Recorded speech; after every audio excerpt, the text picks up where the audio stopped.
Daniel Ricciardo once again finds himself at the heart of discussions after yet another disappointing performance in Azerbaijan. Despite two top drivers crashing out in the final laps, he still failed to secure any points.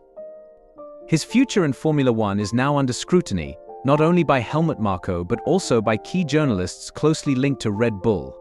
Adding fuel to the speculation is the recent revelation of an intriguing clause in Liam Lawson's contract. Is there a possibility of a driver swap during the closing stages of the 2024 season? If so, how tough would it be for Ricciardo, especially now that Sergio Perez appears to have more security within Red Bull? Ricciardo's future remains one of the most debated topics, especially as Racing Bulls is one of only two teams without a confirmed second driver for the upcoming season. Meanwhile, Ziggo Sport, a Dutch media outlet, known for frequently leaking sensitive information about the sport, suggests Ricciardo's tenure in Formula First may be reaching its end. Rick Winkelman, a journalist from Ziggo Sport and a close associate of Jack Ploy, famous for controversial leaks, recently claimed that Liam Lawson's contract includes a clause stipulating that he must compete in at least 5 races in 2024 if the team wants to retain him for the future. With 7 races left in the season, Helmut Marko has also raised the issue of who will fill Racing Bull's second seat. Given that Haas is inching closer to taking the 6th position in the Constructors' Championship, Ricciardo's place in the team is anything but guaranteed if his performances continue to lag. Whether or not the team will trigger this so-called contract clause after Singapore remains uncertain, as Marko has hinted that we'll get clarity only post-Singapore. It's important to remember, though, that Lawson managed to score 2 points in 2023 during that very race, driving an underperforming car and finishing as the top-placed AlphaTauri driver. Lawson has been quite clear in stating that his future lies in Formula One, leaving no room for any other alternatives. With Sauber focusing on young talent from Formula 2, like Bortoleto, or experienced drivers such as Bottas, it seems likely that Lawson will stay within the Red Bull system if all goes according to plan. That said, the RB20's performance issues have been overshadowing Lawson in the media, as Perez, Horner, and Verstappen have been primarily discussing car improvements over driver lineups. However, Marko remains committed to bringing the young driver alongside Yuki Tsunoda.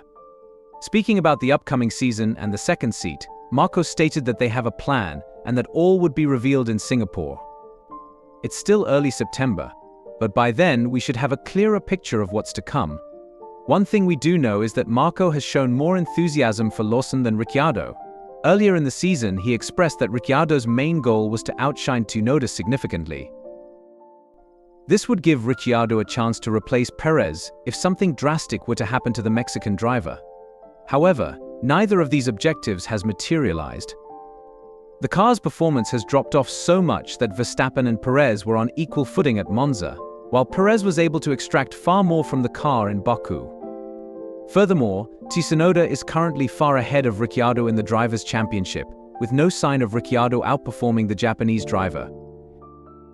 A crucial aspect that can't be ignored is the evolving situation between Red Bull and Max Verstappen. The 3-time world champion has hinted that he may not stay with Red Bull beyond 2026. Meanwhile, Tsunoda's ties to Honda continue to raise questions about whether he could inherit Verstappen's seat if the Dutch driver leaves the team. On the flip side, Lawson seems like the perfect candidate to replace Verstappen, and spending a year or two at Racing Bulls as preparation looks like a solid choice for the team. Despite understanding his current predicament, Ricciardo has expressed that he doesn't feel he's under unreasonable pressure to perform or lose his seat. When discussing his future, the 8-time race winner said, "Honestly, I haven't experienced any unreasonable pressure. No one has pulled me aside and said, 'Do this or else.' But I know what's expected. Maybe that tough conversation isn't necessary because I've known Helmut and the system long enough to understand what's required. But has there been any extra pressure on me? No, not at all." He further added that the media might be amplifying Marko's statements, but he doesn't feel any added pressure. Nevertheless, since Spa, things have taken a downward turn. Allegedly, Ricciardo was promised a Red Bull seat from Zandvoort onwards, especially after Perez's poor performance, where he started P2, but only managed to finish in P8. From this perspective, it's easy to understand why Ricciardo may not feel as motivated as before. The myriad factors within Red Bull, combined with the RB20's underperformance and upgrades not working as expected, have made things even tougher for the Australian driver. In contrast, we can look at what happened with Williams when they brought in a young driver eager to prove himself. It's a clear example of how fresh talent can rejuvenate a team.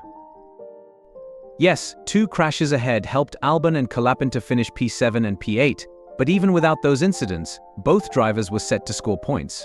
Verstappen, the Argentine driver, would have earned a point in only his second Formula One race, much like Lawson did last year in Singapore. Ricciardo's motivation might not be as high as before. Reports from Formula One suggest that Ricciardo's future is clear-cut. He will either be Verstappen's teammate at Red Bull, or he will find himself commentating from the sidelines in 2025. There is no middle ground. With the RB20's ongoing issues, Verstappen and Horner's stance on Perez will likely only strengthen, making Ricciardo's chances of securing the Red Bull seat slim. The real issue lies in Racing Bull's upgrades, which have failed to deliver as expected. Ricciardo struggled throughout the weekend in Baku, particularly with graining, which prevented him from overtaking and finding the right tire operating windows. The silver lining for him was that Tsunoda didn't finish due to a crash with Stroll, which caused terminal damage to his side pods. Still, failing to score points despite retirements from Sainz and Perez is cause for concern, both for Ricciardo and his team, especially considering their goal at the season's start was to consistently fight in the midfield and secure regular points finishes. Speaking about the car's upgrades and race pace, Ricciardo commented that in Baku, he hoped for more but said, "We expected some graining, but losing 2 to 3 seconds a lap wasn't something we anticipated. It was odd we lost a lot of time. Then suddenly it cleared. My lap time varied by 4 seconds. It was crazy how it went from bad to better. I never expected it to recover like that despite no fault of his own, and with praise from technical director Jody Eddington for managing the graining well. Ricciardo's future remains uncertain. Meanwhile, Lawson's impending contract with Racing Bulls raises more questions about how the team will move forward. With the current car upgrades not delivering, and Ricciardo potentially losing motivation after the Spa controversy, it's becoming clearer that his future with Red Bull might be in jeopardy. So do you think Ricciardo's time in Formula One is over? Is Lawson the right successor for the Aussie? That's a wrap for today's update. What do you think about Ricciardo's future and Lawson's potential move? Drop your thoughts in the comments below, and don't forget to like and subscribe for more updates. See you in the next video.